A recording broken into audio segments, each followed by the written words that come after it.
ఇతరులకు మనం చెప్పడానికి కూడా ఉంటుంది. సాక్ష్యం చదువుతారా? ఎనిబడి అమ్మ ఇట్లా తీస్తుంది నలభై ఉంటారు కదా, చెప్పు సాక్ష్యం.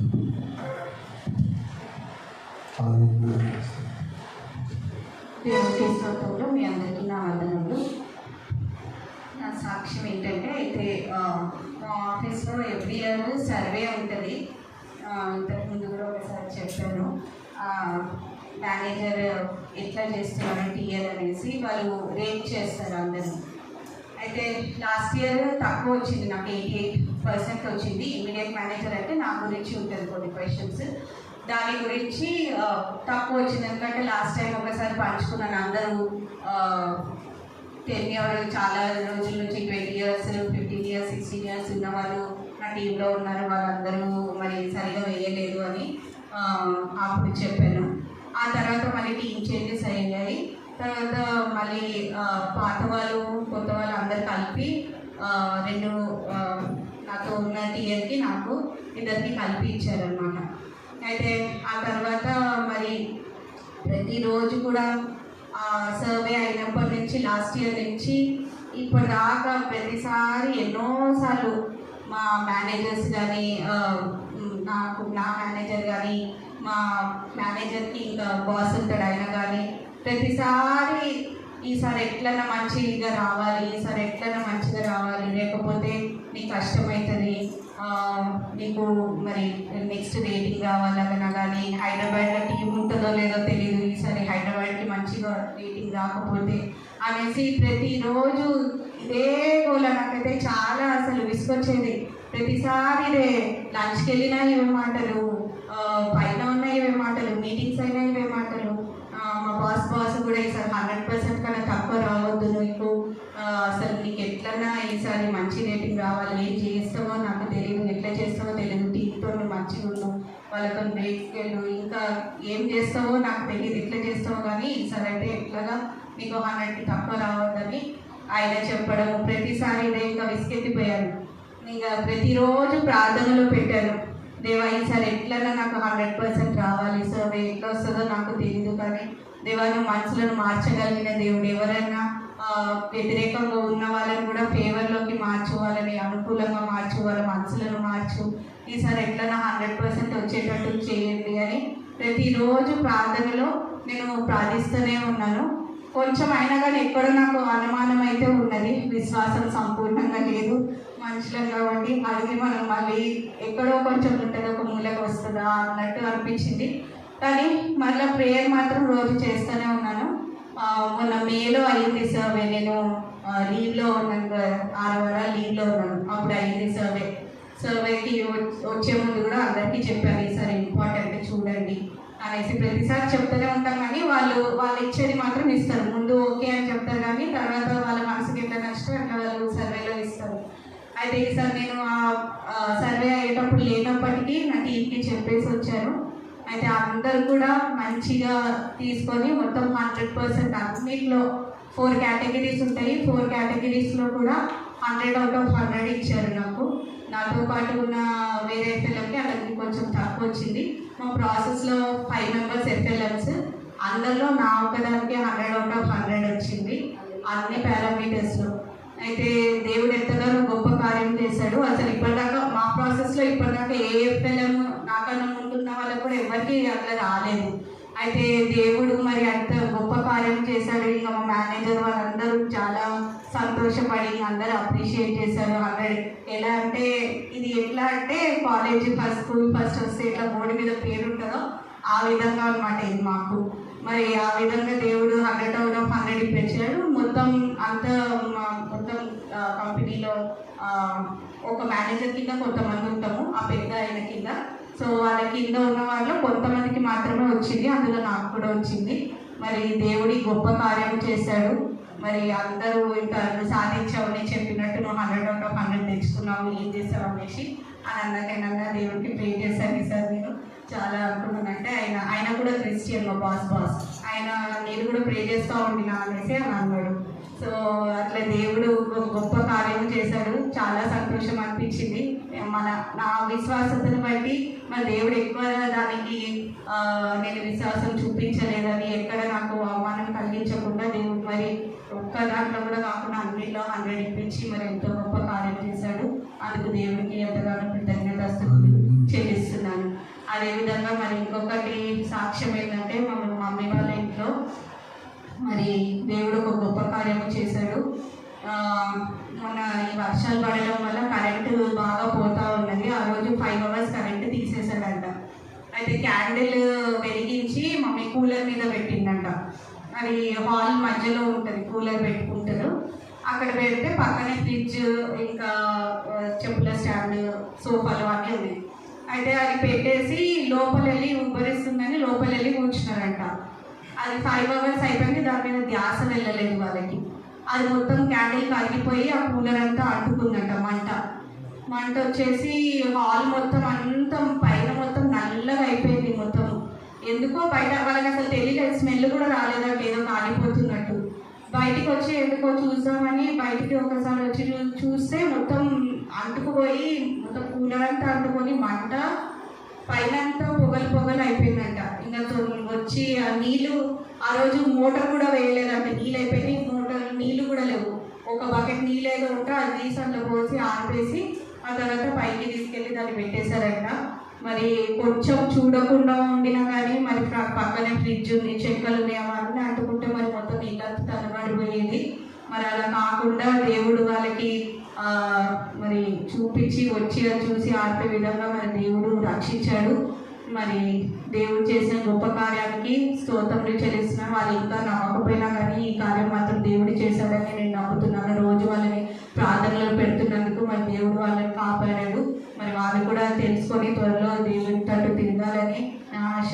మరి ఈ చిన్ని సాక్ష్యం దేవుడు దీవించుగాక. గొప్ప దేవుడు అగ్ని ప్రమాదం నుంచి కాపాడాడు. ఇప్పుడు నేను కూడా సుప్రియ అదేవిధంగా వచ్చినప్పుడు వాళ్ళ మమ్మీ గురించి, వాళ్ళ బ్రదర్ సిస్టర్ గురించి కూడా నేను ప్రార్థన చేస్తాను. ప్రార్థన సమస్త కీడు నుంచి విడిపించుతాను, కలగబోయే అపాయం నుంచి కూడా విడిపించాను. ఉదయాన్నే లేచి ప్రార్థన చేస్తాను.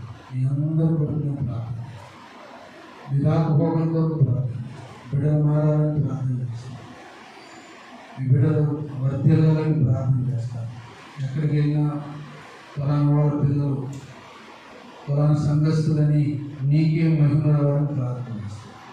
కాబట్టి ప్రార్థన చేయాలి, చేస్తూనే ఉండాలి. అపాయం నుంచి తప్పించు ప్రభావ, కీడు నుండి తప్పించు ప్రభావ అని ప్రతి ప్రార్థనలో మీ నోరు రావాలి.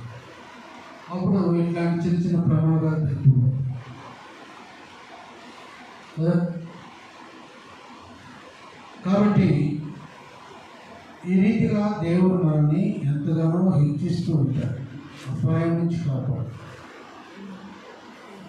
ప్రార్థన చేసినప్పుడు యుద్ధాలు ఆగిపోతాయి. ప్రార్థన చేసినప్పుడు శత్రువుల మూక వెళ్ళిపోతాను. ప్రార్థనే జయం. ప్రార్థన చేసినప్పుడు నేను ఎవరు టచ్ చేయలేదు, నీ కుటుంబాన్ని ఎవరు టచ్ చేయలేదు, నీ బిడ్డలు ఎవరు కూడా తాకలేదు, అగ్ని వారి మీద ప్రవహిస్తూ ఉంది. కాబట్టి ప్రార్థన చేస్తే దేవుడు అన్నీ సహాయం చేస్తాడు. సరే, దేవుని యొక్క వాక్యంలో పెడదాం. మనం చదువుకున్నటువంటి 2 Chronicles 26 ఈ అధ్యాయంలో, ఈ అధ్యాయం మొత్తం ఇంటికి చదువుకోండి. మరి ఈ రాజు పేరేంటి? ఉజ్జియా. ఉజ్జియా ఎవరు ఎన్నుకున్నారు? ఉజ్జియాని ఎవరు ఎన్నుకున్నారు? మొదటిగా వచ్చిన అంతటి యూదా ప్రజలందరూ కలిసి, ఇశ్రాయేలు జనాంగం, యూదా ప్రజలందరూ కలిసి ఉజ్జియాని ఏకగ్రీవంగా ఎన్నుకున్నారు. ఉజ్జియాని యూదా ప్రజలందరూ కలిసి ఏకగ్రీవంగా ఉజ్జియాని రాజుగా చేసి, అందరికంటే ఈ రాజు చిన్నడా పెద్దడా? 15 సంవత్సరాల వయసు అంటే చాలా చిన్న వయసు. 15 ఎవరు లేరు ఇక్కడ ఉన్నారు. జాషు ఉన్నాడు, దయాకర్ ఉన్నాడు, సొలొమోను. మీ వయసులో యూదా ప్రజలకు రాజు అయ్యాడంట. ఎంత గొప్ప సాక్ష్యం. చిన్న వయసులోనే ఎక్కువ సంవత్సరాలు పరిపాలన చేసినటువంటి రాజు ఉజ్జియా. తర్వాత 9వ వచనం చూస్తే ఉజ్జియా యెరూషలేములో మూల గుమ్మముల దగ్గరను పర్ణపు స్థలం గుమ్మల దగ్గరను ప్రాకారపు మూల దగ్గరను దుర్గములను కట్టించి గుమ్మలను దిట్టపరిచెను. దేవుడు ఉజ్జియాకి తోడై ఉన్నాడు. ఐగుప్తు దేశంలో యోసేపు దేవుడు ఏ విధంగా తోడై ఉన్నాడు, యూదా పరిపాలనలో యూదా రాజ్యంలో ప్రజలు ఎన్నుకున్నందుకు దేవుడు యూదాని ఉజ్జియాని చిన్న వయసులోనే నడిపిస్తూ ఉన్నాడు. పెద్ద వాళ్ళు, వయసున్న వాళ్ళు, అనుభవం కలిగినటువంటి వారు కూడా ఉజ్జియా మాట వింటూ ఉన్నారు. ఎందుకంటే దేవుడు అతనికి తోడుగా ఉన్నాడు. అతను వెళ్ళిన ప్రతి స్థలంలో దేవుడు అతన్ని ఆశీర్వదిస్తూ ఉన్నాడు. దేవుడు ప్రతి కార్యములను చేస్తూ ఉన్నాడు. 4వ వచనం చదివితే అతడు తన తండ్రి అయిన అమస్యా చర్యలంతటి ప్రకారం యెహోవా దృష్టికి యథార్థంగా చిన్న వయసులో రాజైనందుకు ఎక్కడ కూడా గర్వం లేదు. దేవుని యందు భయభక్తులు, ప్రజలను చక్కగా పరిపాలిస్తున్నాడు. దేశంలో వ్యతిరేకత అంతా కూడా తీసేస్తున్నాడు. ఎందుకంటే దేవునితో నడుస్తూ ఉన్నాడు, దేవునితో సహవాసం చేస్తూ ఉన్నాడు. 2వ సమూయేలు గ్రంథంలో యథార్థవంతుల ఎడల నేను యథార్థంగా ఉంటాడంటాడు దేవుడు. 2వ సమూయేలు 16వ అధ్యాయం 22వ అధ్యాయం 26వ వచనంలో దేవుడు ఏమంటున్నాడు? సమూయేలు గ్రంథంలో మనం చూస్తే సమూయేలు యథార్థంగా ఉన్నాడు. అందుకు అతడు దేవుడు మొదటి న్యాయాధిపతిగా దయగలవాడి ఎడల దయ చూపిస్తావు, యథార్థవంతుల ఎడల యథార్థవంతులుగా ఉంటాడు. చదవండి. మంచి భావము కలిగిన ఎడల, బైబిల్ చూడండి, సద్భావము కలిగిన ఎడల సద్భావము చూపుదువు, మూర్ఖుల ఎడల చూసారా ఇక్కడ యథార్థవంతుల ఎడల నువ్వు యథార్థంగా ఉంటావు అన్నమాట. ఉజ్జియా 15 సంవత్సరాల వయసులో రాజుగా చేసినందుకు ఎక్కడ కూడా అసూయపడలేదు, ఎక్కడ కూడా దేవుణ్ణి క్రాస్ చేసి వెళ్ళలేదు. నన్ను చూసి, నా కుటుంబాన్ని చూసి, నా తండ్రిని చూసి యూదా ప్రజలు నన్ను రాజుగా చేశారని ఎక్కడ అనుకోలేదు. ప్రజల్లోనే ఆ భావం వచ్చేసి ఇంకెవరు వద్దు, ఇదిగో ఉజ్జియా కురవాడు ఎవరు వస్తాడు, తన తండ్రి పరిపాలనలో మేము ఎంతో చక్కగా అతని యొక్క ప్రవర్తనతో చూసాం, చక్కగా చూసాం, కాబట్టి అతన్ని రాజుగా చేయమని. కాబట్టి అతి తక్కువ వయసులో 15 సంవత్సరాల వయసులో 3వ వచనం ఉజ్జియా ఏలారంభించినప్పుడు 16 ఏళ్ళ యెరూషలేములో 52 సంవత్సరాలు ఏడాడు. ఎన్ని సంవత్సరాలు? 52 సంవత్సరాలు ఏలాడు. ప్రజలు ఎంత గొప్ప జ్ఞానం ఉందో చూడండి. సొలొమోను కంటే నిలిచిపోయాడు. 52 సంవత్సరాలు రాజుగా ఉండడం అంటే సామాన్యమా? అందుకే ఎక్కువ రోజులు కూడా రాజుగా ఉంచకూడదు. మంచోడు కూడా చెడిపోతాడు. ఎందుకంటే దేవుడు ఆశీర్వదిస్తున్న కొలది దేవుడు నన్ను ఆశీర్వదిస్తున్నాడని గ్రహింపు ఉండదు. ప్రజల్ని దేవుడుగా చూస్తాడు, పార్టీలు కట్టుకుంటాడు. ఆయన పక్కన తిరిగే వాళ్ళందరూ ఎప్పుడు రాజుగారి ఇంటి దగ్గర కూర్చొని ఉంటారు. మనం చూస్తే ఎమ్మెల్యే గారి దగ్గర, ఎంపీ గారి దగ్గర ప్రక్కన షెడ్లు వేస్తుంది, పెద్ద షెడ్లు. ఎందుకంటే వారి దగ్గరికి వచ్చినటువంటి వారు అక్కడ కూర్చుంటారు వెయిటింగ్ హాల్గా. వాళ్ళకి భార్య, పిల్లలు, కుటుంబం, బాధ్యతలు ఉంటాయి. కానీ అక్కడికి వచ్చి కూర్చుంటారు, సాయంత్రానికి వెళ్ళిపోతారు. హిజ్కియా దగ్గరకు మనుషులు వస్తూ ఉన్నారు. దేన్ని బట్టి అంటే మంచి పరిపాలన బట్టి, చిన్న వయసులో ధైర్యం కలిగినటువంటి వాడు, మంచి కార్యాలు చేస్తున్నాడు, దేవునికి అయిష్టమైన వాటన్నింటినీ కూడా తీసివేస్తున్నాడు. చూడండి, మనం గమనించినట్లయితే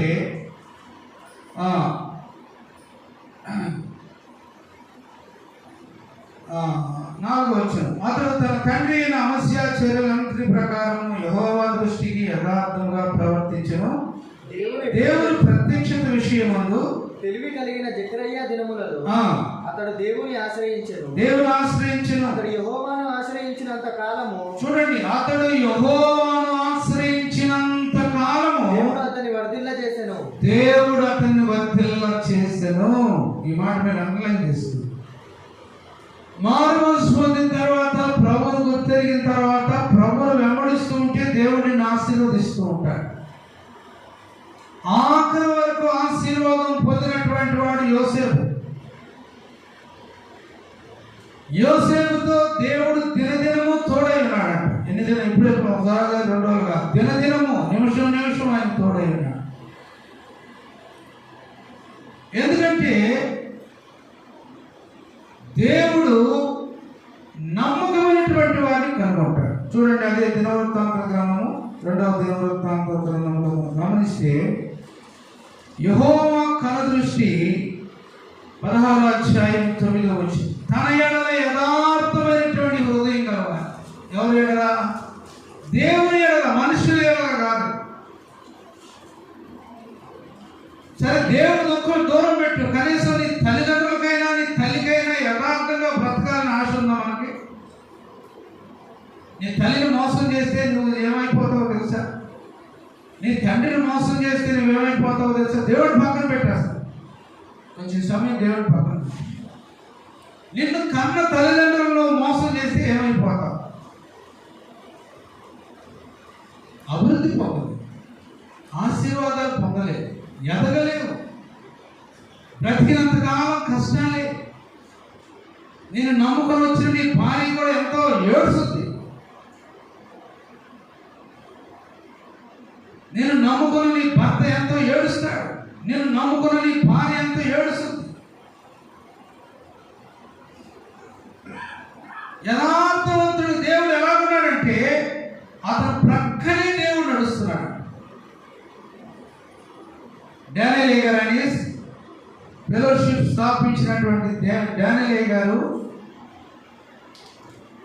ఆయన స్కూల్లో టీచర్గా పనిచేస్తున్నప్పుడు, లేకపోతే యవనస్తుడిగా చదువుతున్నప్పుడు,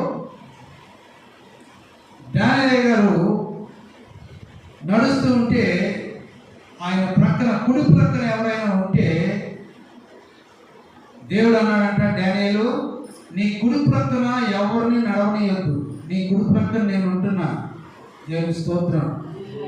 ఏమన్నా డానియేల్ గారితో? డానియేలు, ఇదిగో నీ స్నేహితులు ఎవరిని కూడా నీ కుడి పక్కన నడవనీయొద్దు, నీ ఎడమ పక్కన నడుచుకోవచ్చుకో, ఎందుకంటే ఇదిగో నీ కుడి ప్రక్కన నేను ఉన్నానని చెప్పాడు. అప్పుడు డానియేల్ గారు ఎంతో ఏడ్చాడు. ప్రభా, ఏ పాటి వాడిని నాయన, నా కుడి ప్రక్కన నడవటానికి నేను పాటి. అప్పటి నుంచి స్నేహితులు ఎవరైనా స్వతంత్రం మీద భుజం మీద చేస్తారు, వచ్చి సరోజా ఇంటి పక్క రాయాలనేవాడు. ఎందుకంటే దేవుడు అతను తోడుగా ఉన్నాడు. ఒకరోజు కాలేజీకి వెళ్తుంటే డానియేలు, ఈ మార్గంలో వెళ్ళొద్దు, పిచ్చుకోకుందని చెప్పాడు. ఈ మార్గంలో, ఈ రూట్లో కూడా మనం వెళ్ళొద్దు, అక్కడ ఏముంది? పిచ్చుకోకుంది, అది మనుషులను కలుస్తుంది. అప్పుడు డానియేల్ గారు తిరిగి ప్రక్కకుండా వెళ్ళిపోయాడు ఒక్కో రూట్లో. ఒక్కోసారి డానియేలు, ఇదిగో నిన్ను ప్రేమిస్తున్నటువంటి ఒక అమ్మాయి, నా అంతరంగంలో నిన్ను ప్రేమిస్తున్నటువంటి యవనస్తురాలు ఇదిగో అక్కడ నుంచుని అనమాట, వెళ్ళొద్దన్నాడు. ఇవన్నీ కూడా దేవుడు బయలుపరుస్తాడు. నీ జీవితాన్ని బట్టి దేవుడు బయలుపరుస్తాడు. నీ యథార్థతను బట్టి దేవుడు నిన్ను వర్ధింపజేస్తాడు. చూడండి, అక్కడ దేవుని యొక్క వాక్యంలో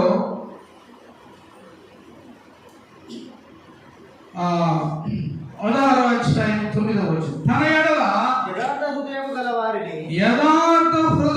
వారిని బలపరచుటకై శక్తిని ఉంటారు. ఎవరిని? అందరినేనా? యథార్థ పనులు మాత్రమే, నమ్మకంగా ఉండేవారిని మాత్రమే, తల్లిదండ్రులకు నమ్మకంగా ఉండే బిడ్డలకు మాత్రమే మంచి మార్పులు వస్తాయి, మంచి ఉద్యోగాలు వస్తాయి, మంచి కుటుంబం, మంచి భార్య, మంచి భర్త. అందరికి కాదండి. తన ఎడల యథార్థ హృదయం గల వారిని బలపరచుటకై యెహోవా కనుదృష్టి. ఎవరు కనుదృష్టి? యెహోవా కనుదృష్టి లోకమంతటా సంచారము చేయి. భూలోకమంతా సంసారం, తన లోపల ఉన్నా కూడా ఆయన కనుదృష్టి మన సీసీ కెమెరా లాగా నీ ఇంటిలో ఉంటుంది. కాబట్టి పిల్లలు యథార్థంగా ఉండండి. తల్లిదండ్రుల దగ్గర ఒప్పుకోండి. చేసిన పాపం, చేసిన తప్పును ఒప్పుకోండి. అతిక్రమములు దాచిపెట్టేవాడు వర్ధిల్లుడు, వాటిని విడిచిపెట్టేవాడు కనికరం పొందుతాడు. నీ తల్లిదండ్రులు ఏమిటి నువ్వు ఏదైనా దాచావంటే అది నీకు ఒక శాపంగా మారిపోతాను, అదొక నీకు భారంగా మారిపోతుంది. నీ తల్లిదండ్రుల దగ్గర నువ్వు ఒప్పుకుంటే దేవుడి దగ్గర ఒప్పుకున్నట్టు. నువ్వు చేసిన పొరపాటు, నువ్వు చేసిన తప్పు, నువ్వు చేసినటువంటి అతిక్రమం, తిరుగుబాటు, తప్పిపోయిన కుమారుడు తన పాపం తెలుసుకున్నాడు, తన దౌర్భాగ్య స్థితిని తెలుసుకున్నాడు, తండ్రిని వ్యతిరేకించి వెళ్ళిపోయాడు. తిరిగి దర్శనము పొంది, అయ్యో నా ఇంట్లో ఎంతో మందికి అన్నపానములు జరుగుతున్నాయి, సుఖంగా ఉంటున్నారు, ఎంతో మందికి అన్నం దొరుకుతుంది, సమృద్ధిగా ఉంది, నాకెందుకు ఈ పందులు తినే పొట్టు దగ్గర తీసుకొచ్చిన సైతాన్ని? ఎందుకు ఈ పందులు తిరిగే పొట్టు, కుడితి, వ్యర్థమైన పదార్థాలు నేను ఎందుకు ఇక్కడ కూర్చున్నాను అని తండ్రిని జ్ఞాపకం చేసుకుని తిరిగి వస్తా ఉంటే లూకాసు వార్త 15వ అధ్యాయంలో చూడండి, యథార్థవంతులైనటువంటి వాడికి ఎంత క్షేమం ఉందో చూడండి. మురికిలో జీవించినా, పాపంలో జీవించినా, లోకంలో జీవించినా, సినిమాల్లో జీవించినా, తిరిగి తండ్రి దగ్గరకు వచ్చేటప్పుడు దేవుడు ఎలాంటి మనసు ఇచ్చాడో చూడండి. వెళ్ళేటప్పుడు ఎలాంటి మనసు ఇచ్చాడు, ఎలాంటి మనసుతో వెళ్ళాడు? గర్విష్ఠుడై వెళ్ళిపోయాడు, దేవుని వ్యతిరేకించి వెళ్ళిపోయాడు,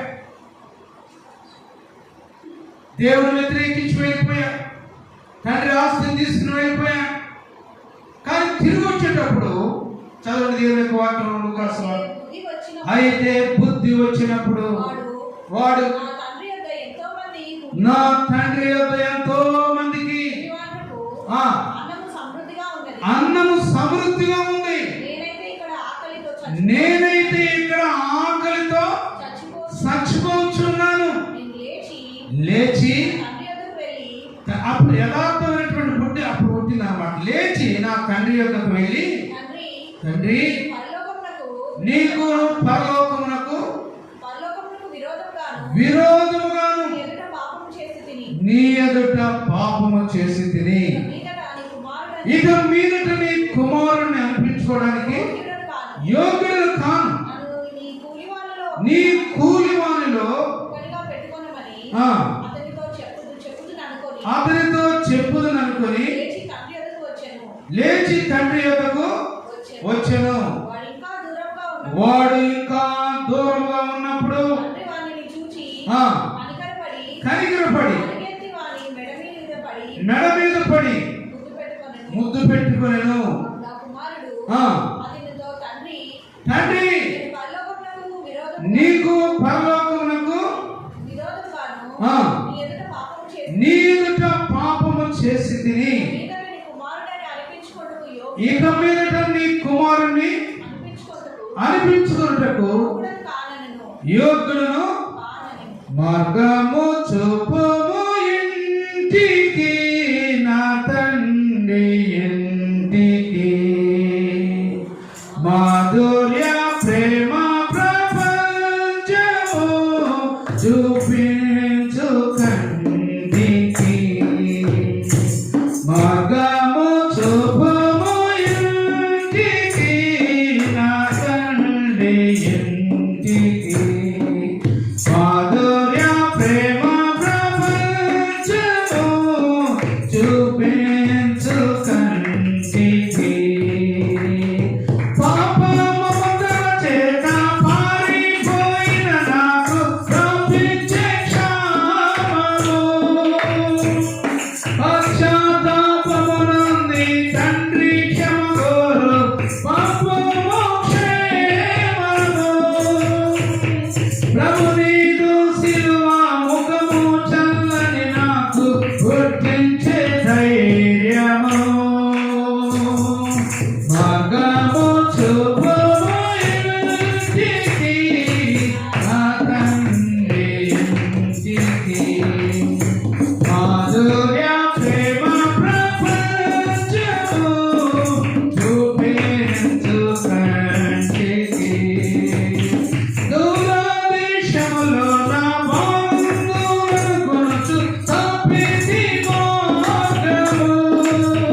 యథార్థవంతులను చూసేటాయి. మనం కూడా ఎన్నో లోకంలో దేవుడు ధిక్కరించి, తల్లిదండ్రులు ధిక్కరించి, సంఘాన్ని ధిక్కరించి, లోకాన్ని నీకు మంచి చెప్పేవారిని ధిక్కరించి, నీకు మంచి చెప్పేవాడు ఈ లోకంలో ఎవడు లేడు. నీ తండ్రి, నీ తల్లి తప్ప ఎవడూ లేదు. జ్ఞాపకం పెట్టుకుంటామా? నీ తల్లి, నీ తండ్రి తప్ప ఈ లోకంలో స్నేహితుడు అంటే, మంచి స్నేహితుడు అంటే ఎవడు కూడా లేడు. వాళ్ళ మాటలు వింటే బాగుపడతావు, వాళ్ళ మాటలు వినకపోతే కాలిపోతావు. అని ఎలా కాలిపోతావు? నీ మీద అగ్ని దిగదు. అగ్ని లాంటి ఆత్మ నీలో వచ్చి నిన్ను రగిలించి పడేస్తారు. జాగ్రత్తగా దేవుని వాక్యం వినాలి. జాగ్రత్తగా నీ తల్లిదండ్రులు మాట్లాడాలి. నీ తల్లిదండ్రులు సన్మానించాలి. అప్పుడు నీకు నేను దీర్ఘాయుష్యం ఇస్తాను అంటున్నాను. నేను ఎందుకు బతికాను? రైల్లో పడిపోయి సిఆర్పీలో 24 సంవత్సరాలు 7 ఎన్కౌంటర్లు జరిగింది. ఎందుకు బతికాను? నా తల్లిదండ్రులు నేను సన్మానిస్తాను. Honour my parents. నా తల్లిదండ్రులు నేను ఎన్నడూ కూడా వారి మనసును దుఃఖపెట్టాను. ఈ రోజు వరకు బ్రతికి ఉన్నారు వారు. నీ తల్లిని, నీ తండ్రిని సన్మానించు. అప్పుడు నువ్వు దీర్ఘాయుష్. అందుకే బతికేలేదు. ఆ రైలు ప్రమాణంలో చచ్చిపోవలసి నన్ను ఏది నా జ్ఞానము, నా హోదా, లేకపోతే నన్ను ఏదో సంథింగ్ కాదు. కానీ దేవుడు నా మీద దృష్టి ఉంచి నీ కన్న తల్లిదండ్రులు ముదిమి వచ్చు వరకు వారిని విడనాడకము. కాబట్టి అంతమంది చచ్చిపోయిన ఆ ట్రైన్లో, ఆ ఒలిగొండ యాక్సిడెంట్ ట్రైన్లో నేను బ్రతికానంటే that is the main reason. Honour my parents. దేవుడు దృష్టిలో నేను నా తల్లిదండ్రులు ప్రేమిస్తూ ఉన్నాను కాబట్టి దేవుడు నన్ను బ్రతికించాడు. అందుకంటే వేరే సందేశం లేదు. ఇక్కడ ఉజ్జియా అన్ని విషయాల్లో బాగున్నాడు. అన్ని విషయాల్లో బాగున్నాడు. చివరికి 52 సంవత్సరాలు 52 సంవత్సరాలు పరిపాలన చేసిన ఉజ్జియా ఏమైపోయాడు? ఎన్ని సంవత్సరాలు దేవుడిని దీవించి ఆశీర్వదించిన తర్వాత ఏమైపోతామంటే రాను దేవుని సన్నిధిని వదిలిపెడతాం. దేవుడు చేసిన కార్యాలు మర్చిపోతాం. దేవుడు చేసిన కార్యాలు ఊహించుకుంటావు కానీ దేవునికి కృతజ్ఞతగా జీవించలేవు. దేవుని మహింపరచలేవు. దేవుని కార్యాలు ఎన్నో చూస్తూ ఉంటావు కానీ అదేమనుకుంటావంటే నా ప్రార్థన, నా విశ్వాసం అనుకుంటావు కానీ దేవుడు నీకు తోడుగా ఉండి నిన్ను ఈ అపాయం నుంచి తప్పించాడని నీకు గ్రహింపు రాదు. నీ ప్రోటోకాల్ చూసుకొని, నీ వ్యూస్ చూసుకొని, నీ అహంకారం చూసుకొని ఈ 52 సంవత్సరాలు, ఈ 60 సంవత్సరాలు ఇదిగో నాది నాది అన్నాడు. దానియేలు గ్రంథము దేవుని యొక్క వాక్యంలో ఏమన్నాడు చూడు. దానియేలు గ్రంథము ఇది నాది, ఈ ప్రపంచం నాది, ఇది నేను కట్టించాను, ఇది నాది నాది నాది అన్న తర్వాత ఏమైపోయాడు? చదవండి దేవుని యొక్క వాక్యంలో. ఇలాగా చూసి దేవుని యొక్క వాక్యము 4వ అధ్యాయము 30వ వచనంలో, 4వ అధ్యాయము డానియేల్ చాప్టర్ 4:30 రాజు బబులోను ఈ మహావిశాల పట్టణం నా బలాధికారమును ఏమన్నాడు? నా బలాధికారము, నా ప్రభావ ఘనత కనపరచుటకై నా రాజధాని నగరముగా నేను కట్టించున్నది కదా. నేను కట్టించింది కదా. అది తనలో తాను అనుకున్నాడు. మళ్ళీ చదవచ్చు. 30 రాజు బబులోను ఈ మహావిశాల పట్టణము నా బలాధికారమును ప్రభావ ఘనతను కనపరచుటకై నా రాజధాని నగరముగా నేను కట్టించినది కదా కాదా అని తనలో తాను అనుకున్నాడంట. Self requirement. తనలో తాను ఊహించుకున్నాడు. అంతే. తర్వాత ఏం జరిగింది? రాజు నోట ఈ మాట ఉండగా ఆకాశము నుండి ఒక శబ్దము ఏదనగా రాజు నెబుకద్నెజరు ఇదే నీకు ప్రకటన. బైబిల్లో కొన్ని వచనాలు ఎలా ఉంటాయి అంటే, ఒక స్టేజ్ మీద కనుక ఒక గంభీరమైనటువంటి స్వరంతో ఆ వచనాలు పలుకుతూ ఉంటే, ఆ వాక్యం చదువుతుంటే మనుషులు ఉత్సాహం కలగాలన్నమాట. రాజుకు నెబుకద్నెజరు అని ఒక గట్టిగా ఒక కమాండ్గా చదవాలి. రాజుకు నెబుకద్నెజరు ఇదే నీకు ప్రకటన. మహాగణుడవు మహోన్నతుడవు పరిశుద్ధ స్థలములలో నివసించువాడవు. మహాగణుడవు మహోన్నతుడవు పరిశుద్ధ స్థలములలో నివసించువాడవు. ఎక్కడ నివసించాడు? మహాగణుడు, మహోన్నతుడు. ఆయన సన్నిధిలో, ఆయన సత్రములో, ఆయనతో కలిసి రాజ్య పరిపాలన చేయించినటువంటి నెబుకద్నెజరు ఇది నాది. తన హృదయంలో ఏమొచ్చింది? గర్వం వచ్చేసింది. తన హృదయంలో ఏమొచ్చింది? మంచి ఒక నేను అనుకుంటున్నాడు. రాజు నెబుకద్నెజరు ఇదే నీకు ప్రకటన. నీ రాజ్యము నీ యొద్ద నీ రాజ్యము నీ యొద్ద నుండి తొలగిపోయిను. తమ యొద్ద నుండి మనుషులు నిన్ను తరిమెదరు. నీవు అడవుల మధ్య నివాసము చేయొచ్చు. పశువుల వలె గడ్డి మేసెదవు.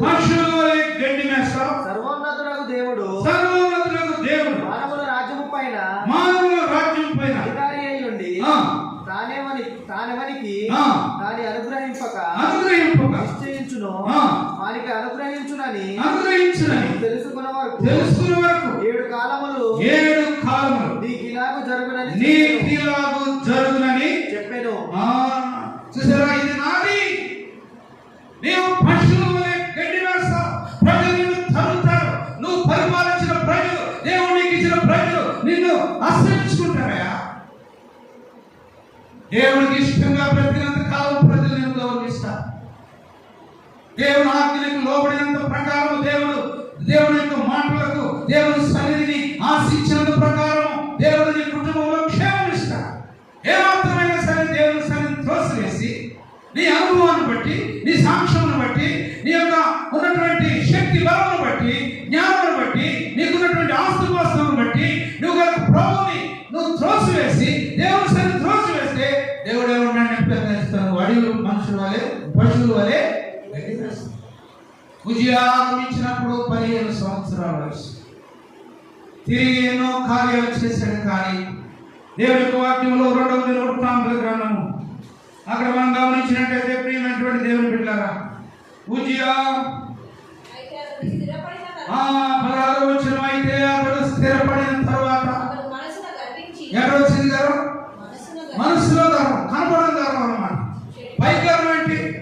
పై చాలా మంది, కొంతమంది నడకలో చూపిస్తారు గర్వం, కొంతమంది వస్త్రాల గర్వంలో చూపిస్తారు గర్వం, కొంతమంది మంచి ఫీడ్బ్యాక్ ఉంటే, మంచి వ్యూస్ ఉంటే, మంచి ప్రోటోకాల్ ఉంటే అక్కడ గర్వం. కానీ హృదయంలో గర్వం ఎవరు చూస్తారు? హృదయానికి ఘోరమైనది, అది మోసకరమైనది, ఘోరమైనటువంటి ఎవరు గమనిస్తారు? వాచి చెడిపోతే వాచి షాప్కి ఎత్తుకెళ్ళాలి, రేడియో చెడిపోతే రేడియో షాప్కి ఎత్తుకెళ్ళాలి. అంతేగా రేడియో చెడిపోతే వాచి వాడు తీసుకెళ్తావా? అది ఏం తెలుసు దాని గురించి? గడియారం చెడిపోతే రేడియో షాప్ తీసుకొస్తావా? నీ హృదయాన్ని ఏర్పరిచిన దేవుని యొక్క నీ హృదయంలో ఉన్నదేంటో, చెడు మంచో అని తెలుసు. అతను హృదయంలో గర్వించాడంట. హృదయంలో గర్వం.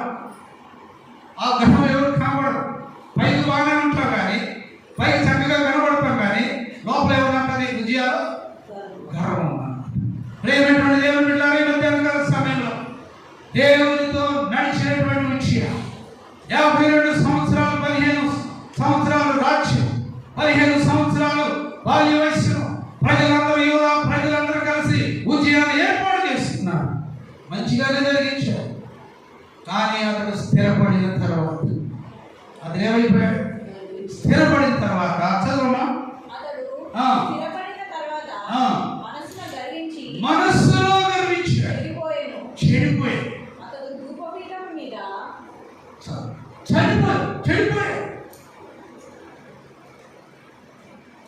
అందుకే అంటారు, ఆరంభము కంటే అంతము ముఖ్యం.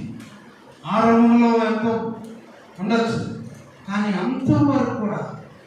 ప్రభువా నేనే పాటలు పాడి నా ఇల్లే పాడదని ప్రభు సన్నిధిలో మోకరించి ఎన్నో రీతిలుగా ప్రభు స్థుతిస్తూ ఉంటేనే పరలోక రాజ్యం, లేకపోతే ఈ రాజ్యం ఎక్కడ లేదు. నాశనానికి ముందు ఏం నడుస్తుందట? సామెతల గ్రంథము చూడండి. దేవుడు సామెతల గ్రంథంలో ఒక మాట ఎక్కడున్నా కొటేషన్ చదువుతుంది. సామెతల గ్రంథము 16వ అధ్యాయము 18వ వచనం. సామెతల గ్రంథము 16వ అధ్యాయము Proverbs chapter 16 18th verse. నాశనమునకు ముందు నాశనానికి ముందు ఏం నడుస్తుందట? గర్వము నడుచు. గర్వం అంట. నాశనానికి ముందు మా ఊళ్ళో ఒక ఆయన ఉన్నాడు, పెద్ద ప్రాజెక్ట్ వర్క్ చేస్తాడు. చిన్న కూలివాడి కుటుంబం నుంచి పైకి వచ్చాడు.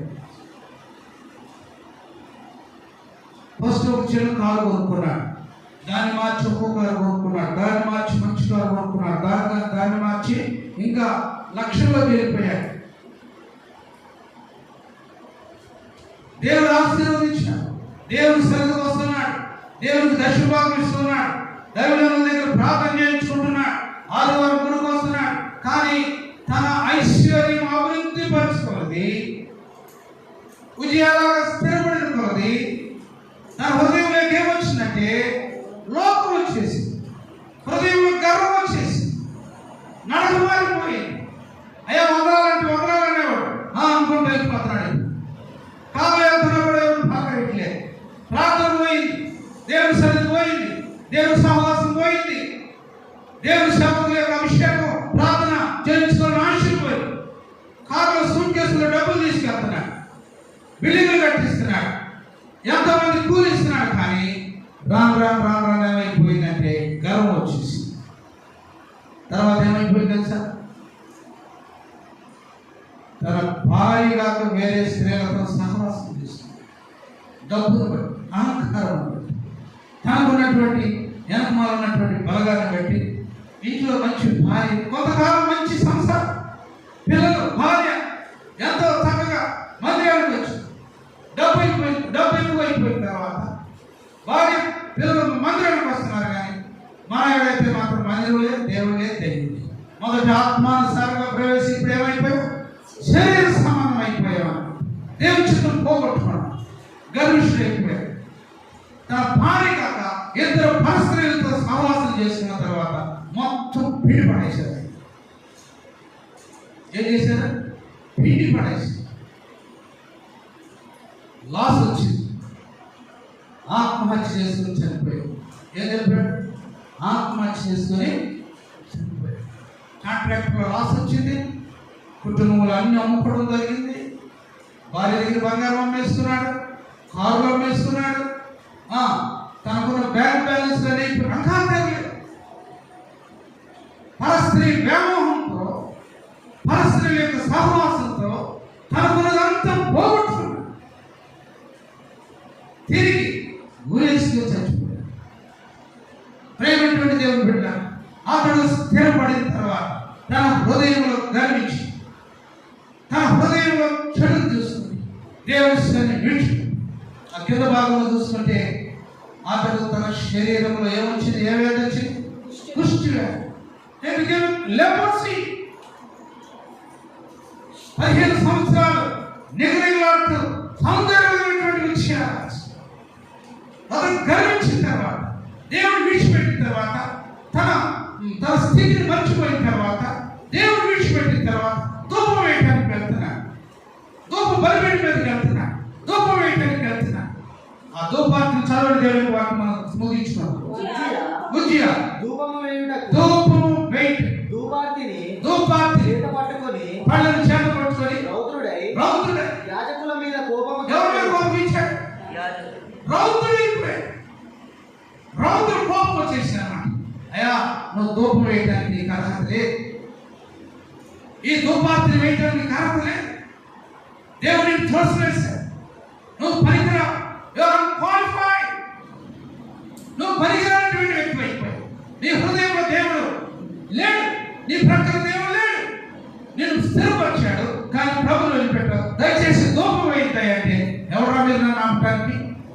చాలా చదవండి దేవుని యొక్క వాక్యం. యెహోవా మందిరములో యెహోవా మందిరములో ధూపపీఠము ప్రక్క ఆ, అతడు ఉండగా ఆ, యాజకులు చూచుచునే యాజకులు చూచుచునే ఉన్నప్పుడు ఆ, అతడు నొసట అతడ నొసట కుష్ఠరోగము కుష్ఠ రోగము వచ్చింది.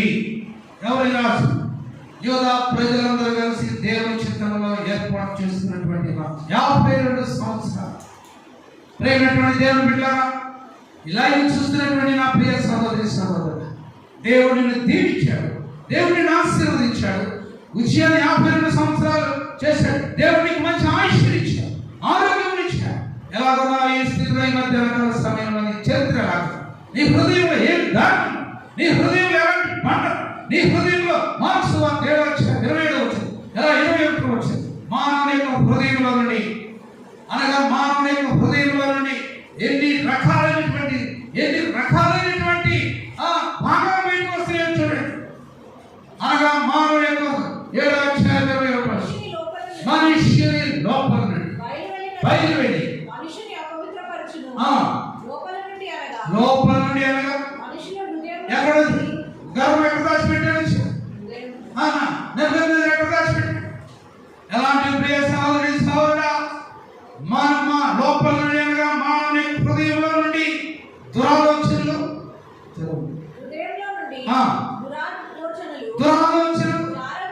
జాగ్రత్తము, దొంగతనాలు, నరహత్యలు, వ్యభిచారము, లోపములు, చెడుతనము, కృత్రిమము, కామ వికారము, మత్సరము, దేవదూషణ, అహంభావము, అవివేకములు వచ్చు. ఏంటంటే ఎన్ని మంచిగా చెడ్డయా బాయ్, ఎన్ని మంచిగా చెడ్డయా? మంచి తెలిసిన కాడికి వెళ్ళు, బాగుగా రారన్న వాడు ఏది వెళ్ళు, దాన్ని గట్టిగా తిందాం, అట్టుపడి తిందాం పడరాన్న వాడు. లేకపోతే ఇంకా కోడిగుడ్లు తినడం పద, లేకపోతే 1 కిలో చికెన్ తీసుకొస్తున్నాం, ఆడది సామవలసింది. బీడీ తాగేవాడప్పుడు, సొట్టలు తాగేవాడప్పుడు, సారా తాగేవాడు ప్రయత్నం చేస్తావా? ఈ అవివేకములన్నీ కూడా వస్తాయి. నీ హృదయంలో చూసి ఎవరు నీకు నేర్పాల్సిన అవసరం లేదు. దేవుడు త్రోసి వేసినప్పుడు, దేవుడు నెట్టు వేసినప్పుడు, తల్లిదండ్రుల మాట విన్నప్పుడు ఇవన్నీ గుర్తుకొస్తాయి. ఒకటి తర్వాత ఒకటి అన్ని తీసుకొచ్చి నాశనం చేస్తాయి. నాటకైతే ఆటలు అవ్వట్లేదు. ఏదే కడుపులో ఏమంటారంటే తుప్పు పెట్టిపోయింది, నీకు పేరులేదు, తుప్పు పెట్టిపోయినాయి అంటే నీ ఊపిరితిత్తులు ఏమైపోయినాయా? నీ ఊపిరితిత్తులు తప్పుడైపోయినా, నీ ఊపిరితిత్తులు చిన్న వయసులో.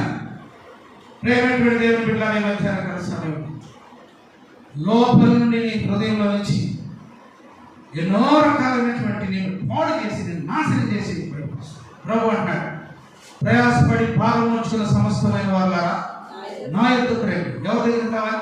నా ఎద్దుకు రండి, నేను మీకు శాంతి ఇస్తాను. నేను సాత్వికులను, దీన మనసు కలిగినటువంటి వాడిని కాబట్టి నా ఎద్దుకు రండి. అడవుల దగ్గరికి వెళ్ళి ఎందుకు నేర్చుకుంటాం? పేటాడు దగ్గరికి ఎందుకు వెళ్తాం? గోరిలాటాడు దగ్గరికి ఎందుకు వెళ్తాం? తాగుబోతుడి దగ్గరికి ఎందుకు వెళ్తాం? ఎవరితో సహవాసం చేస్తున్నాం? అది మంచిగా కనబెడతాడు. వాడు ముందు 10 రూపాయలు పెట్టి నిన్ను కొనిస్తాడు, 10 రూపాయలు పెట్టి నీకు వాడు ఏపిస్తాడు, 10 రూపాయలు పెట్టి నిన్ను 100 రూపాయలు ఇచ్చి ఏదో చేస్తాడు. తర్వాత నీ దగ్గర లాగుతాడు.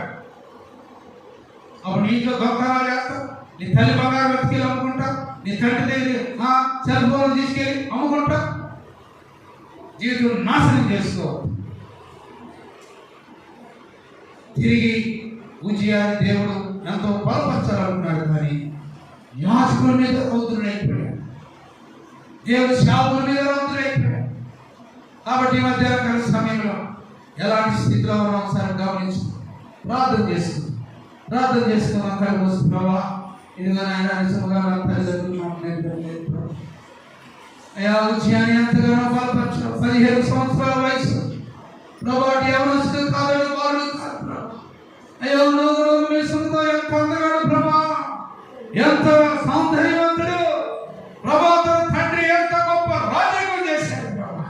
ఇదిగో నాయన ఉజ్జియాని బట్టి, ఉజ్జియా యొక్క చర్యలను బట్టి, ఉజ్జియా నడకను బట్టి, ఉజ్జియా మనుషులను బట్టి, ఉజ్జియా తగ్గింపు జీవితాన్ని బట్టి ప్రభా 15 సంవత్సరాల్లో యూదా ప్రజలు అందరూ ఆశీర్వాదంగా చేస్తున్నారంటగా. ఎంత గొప్ప మంచి సాక్ష్యం కలిగి బ్రతకాలి ప్రభా. ఈ మధ్యాహ్న సమయంలో మీరు మమ్మల్ని దర్శించండి. మీ కృప దయచేయండి, మీ ఆత్మతో నింపండి, పరిశుద్ధపరచండి, తేలిక చేయండి. చిన్నపిల్లలు ఎవరొస్తున్న హృదయాలు మార్చండి. ఎవరు సహవాసం చేస్తున్నారు, ఎవరితో స్నేహం చేస్తున్నారు, ఎవరు పక్కన పడుకుంటున్నారు, ఎవరు బడికి తిరుగుతున్నారు ప్రభా. దేవా, ఈ మధ్యాహ్న కాల సమయంలో మా యవనస్తులైన బిడ్డలు మీరు తాకండి, వారి హృదయాలను ముచ్చటించి మార్చండి. యేసు నామమున అడిగి ప్రార్థన చేస్తూ ఉన్నాము తండ్రి. ఆమేన్, ఆమేన్.